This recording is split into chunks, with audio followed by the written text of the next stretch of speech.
Hey, it's Sid with Table Talk with Sid, a life memo. This is an interesting subject for you to ponder, to toss around, and to really put some consideration into. I was watching a program on an FBI agent who has been there for 35 years, specializing in women and children and the rapes, murders, and kidnappings of them. He said that he is not religious, he is spiritual. However, in his 35 years, he has come to this conclusion that it's not just women, but he's speaking mostly to women in this program that I was watching. So I think that it can apply to men as well. However, he says that because women bear, raise, and nurture children, he believes that they have this higher power, this ability to be intuitive, to have this almost flawless ability to be inspired.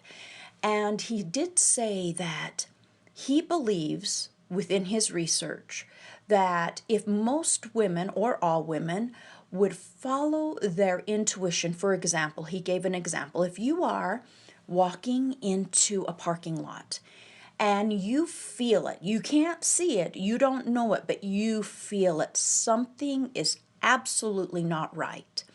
He said if you would turn around with your children and whomever else you're with, go back into the mall, go back into the store, and exit only when there's lighting and people going with you, that you may never know what was out there. You may never know what might have happened. But he said, more than likely, you would have saved your life.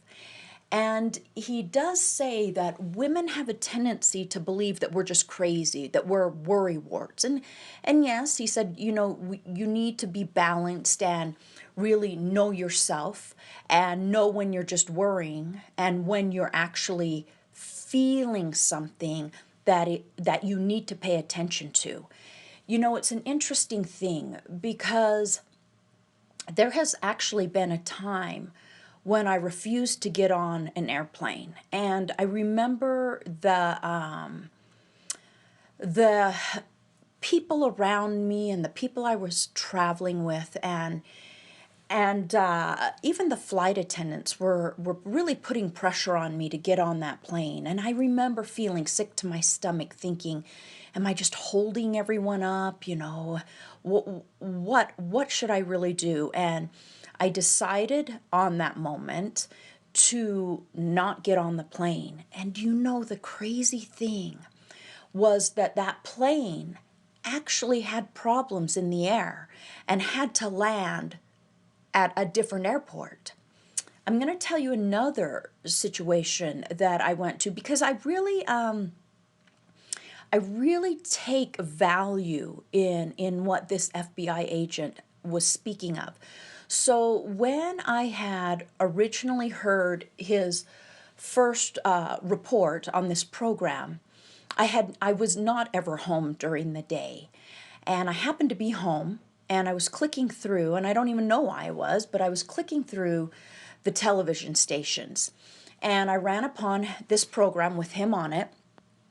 And I sat down and listened, and I remembered him saying those things that I just spoke of. Also, he said, if you do find yourself with an individual you do not trust, you always walk 1 to 2 steps behind him, but slightly to the left or to the right, out of arm's reach. He also said that women and children must make sure you take time to get your face up out of your phones when you are crossing the street. That's just common sense. When you're wandering around, when you're up and down the street, when you're in a parking lot, because having that face in that phone says you're unalert, you're not aware to what is around you. He also said when you are with someone that you question or you don't trust, that you must, it is good practice anyway, but you must make eye contact, because individuals who have something else in mind, are planning other things, they don't want to deal with women and children who are aware, who appear to have confidence, who stand strong, who are alert. That's just too many trials for that individual.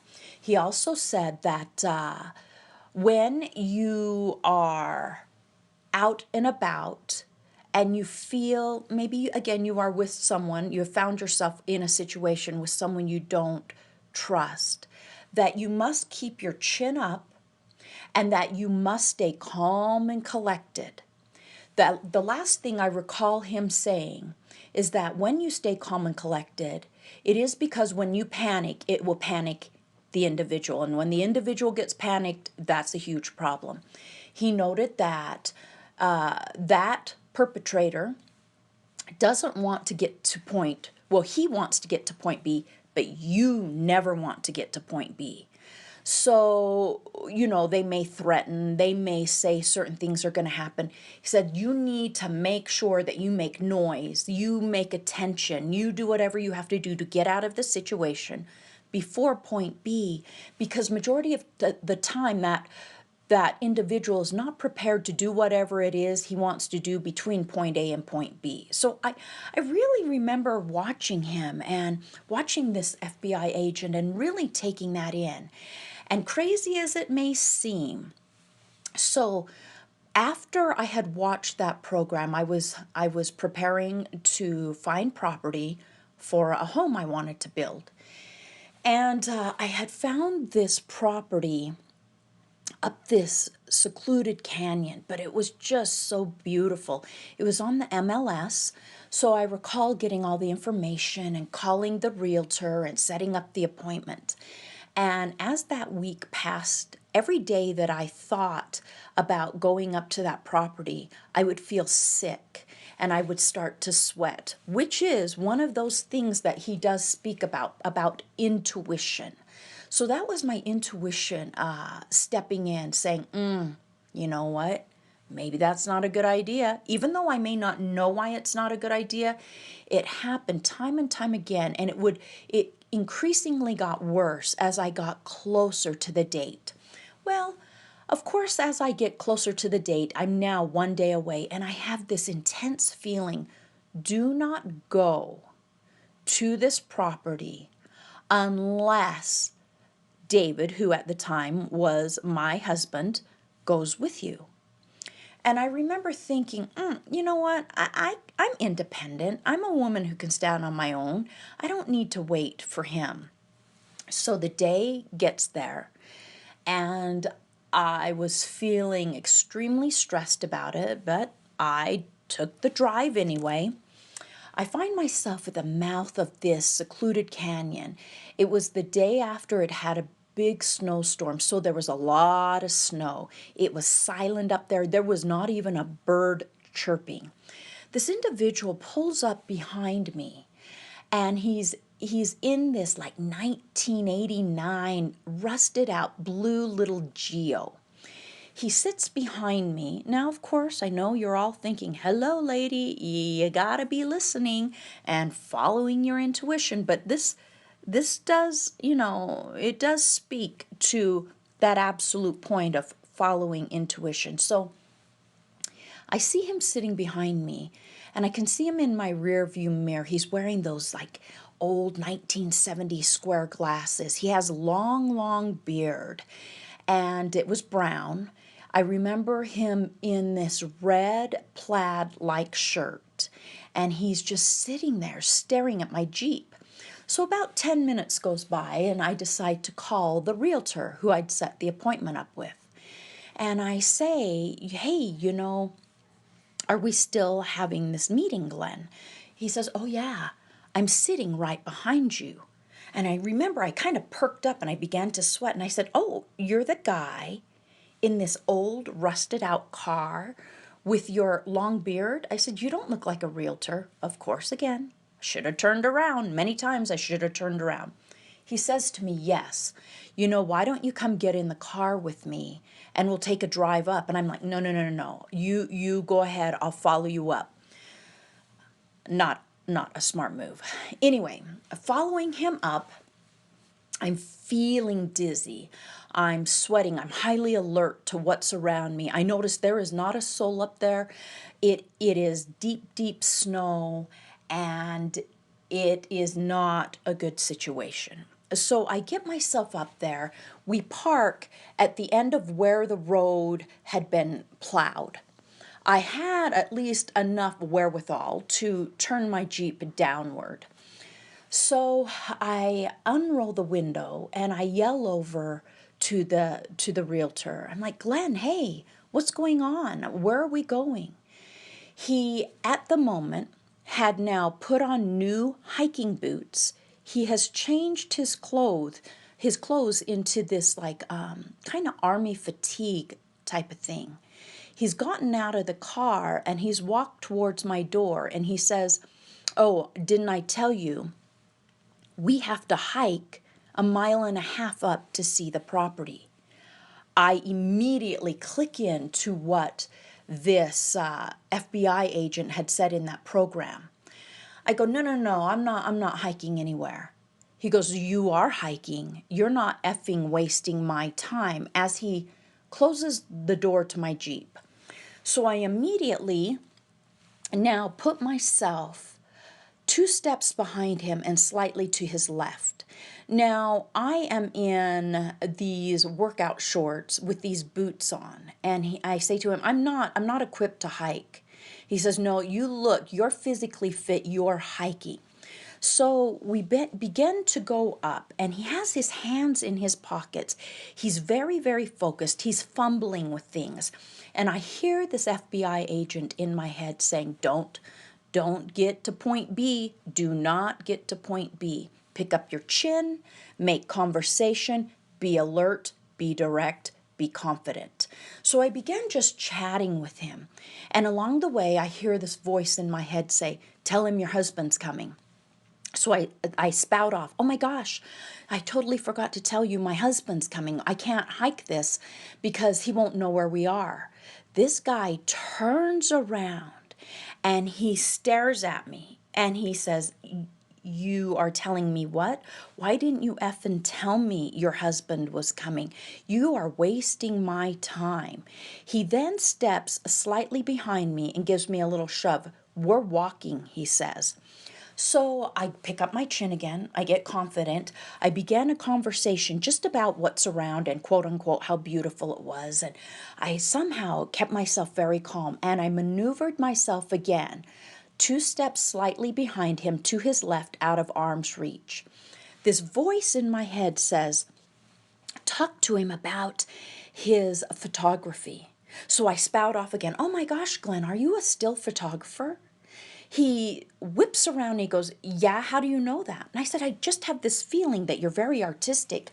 I said, I have this gig," which was not true. This is all just coming to me through my higher powers, I believe now, and my intuition. I say to him, "Oh my gosh, I have this gig with this high level brand who needs a still photographer. I have to get down to the city where I have service. Let me get there. I'm going to land this gig for you." So I turn around and I begin walking back. And he's cursing as I'm walking back. "What the F are you doing?" On and on. I go, "You know what, Glenn? You just wait for me. I'm going to rush down the mountain and I'm going to land you this gig." So now I find that he's now walking with me. But again, I have now placed myself once again slightly to the rear of him and to the right of him, out of arm's length. And now I'm just intensely talking to him about his photography and what he wants to do with it and who he wants to work with. Somehow, from the grace, I find myself at the bottom now and I start just, chugging down that mountain. I jump in the Jeep and I hear him yelling, "Where's your husband? I thought your husband was coming." I yell back, "Just hang out up here. I'll be back. I'm going to get down to the city so that I can get you this gig." Well, as soon as I was to range, I call my friend who was actually in the FBI also. I give him all the details, all the make and model of the car, the license plate, the name of the company, the real estate company this guy said he was with. My friend does this research and finds this guy never has ever worked for this company. This company has never had this guy there or a name of a guy there. That this property that was up on the MLS literally went down after I booked the appointment, which is not common practice. They usually don't take real estate off that MLS until 2 weeks after the property sells. Also, he did research on the car and the license plate. That car belonged to some girl named Shelley. They don't know who Shelley is or where Shelley is. And the guy, they couldn't find him because that's not really his name. So my point that I did learn in that is that people in general, you have your higher powers, your intuition talking to you all the time. The question is, who is listening? Who is feeling? Who is paying attention? And truly, it was a miracle. It was the one time in my life that I felt like this is over. My life is over. But somehow, out of the grace, I figured out how to tap in, follow, listen, and to go by my intuition, which was absolute fate that I did it, because I truly know to this day, had I not done that, I would not be here speaking to you today. So just take that with some food for thought. Really start clicking into your intuition, trusting it, following it, doing it. In your day, you may fall down. Stand up, brush off, and move on. Talk to you.